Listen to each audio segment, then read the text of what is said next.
But if you just had to pick a few, maybe industries or business types, like what are your favorite things for searchers to be out looking for? And I know after what you just said, we're not going to be buying the annual Halloween costume shop that takes a vacant space for a few weeks to sell costumes. Although I did work with a searcher once that looked at one of those. I think it also sold lingerie, and they would do these little pop-up stands for costumes. And I don't know if lingerie was in the same store, but so searchers have looked at those. But you're right, that would not be a high priority for us to focus on. So we want an industry that's growing at least at the rate of GDP, if not higher. We want a business that has recurring or reoccurring revenues, as much of those as we can get. We want a business that has strong margins. I would say typically 50% gross margins or higher. So that's after all of the costs that you have to layer in just to provide the good or service before you get to the SG&A, the sales, general, and administrative costs.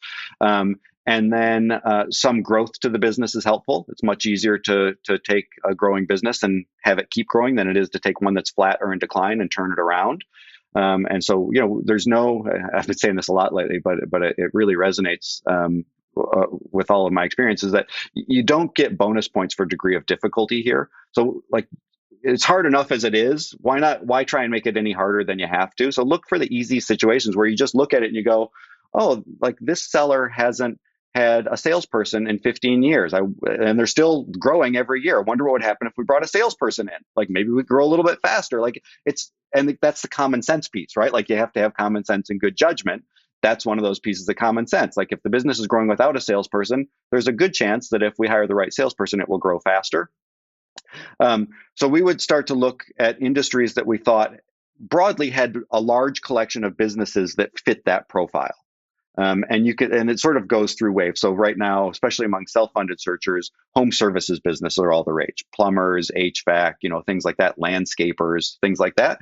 They tick a lot of those boxes. They're stable, recurring. They can oftentimes achieve little local moats and franchises where their brand recognition and their local geography is really strong, and that brings more customers in. They've got trucks driving around with basically, moving billboards all the time.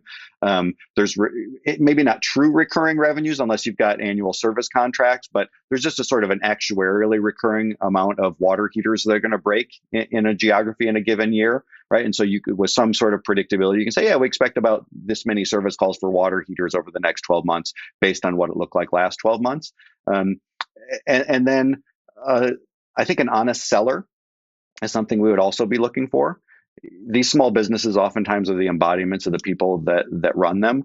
And if you find a seller where you just get sort of that, the hairs on the back of your neck stick up, that's going to be a red flag, because typically if it's there, it's elsewhere in the organization as well. And again, look for the easy way. There's just too much complication dealing with those people. And so we would just look for pockets of opportunities like that, where there's a fragmented base of businesses within an industry that have those characteristics. And then we develop the contact list and start doing the outreach.